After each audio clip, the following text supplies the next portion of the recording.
வைத்திருக்கிறார்கள், அக்கறை வைத்திருக்கிறார்கள் என்று மக்கள் பார்க்க ஆரம்பித்திருக்கிறார்கள். பாரத பிரதமர் நரேந்திர மோடி அவர்கள் 10 ஆண்டு கால ஆட்சியிலே மக்கள் மீது எவ்வளவு அன்பு வைத்திருக்கிறார் என்பதை அவரது திட்டங்கள் மூலம் நாம் அறிந்திருக்கிறோம்.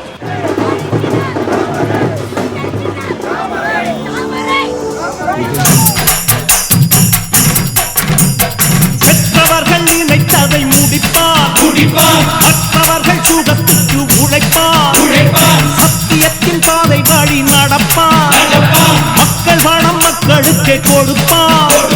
துன்பம் அது முடிகிறதே, இவன் சொன்னால் இரவு விடுகிறதே. ஆஹா, ஒரு வார்த்தையிலே அட ஆகாயம் தான் விடுகிறதே. தீமை விலகிட நன்மை பெருகிட சிங்கம் ஒன்று கூறப்பட்டதே. அதுக்கு நல்ல காலம் நேரம் கூறும் உண்மை. சிங்கம் ஒன்று கூறப்பட்டதே.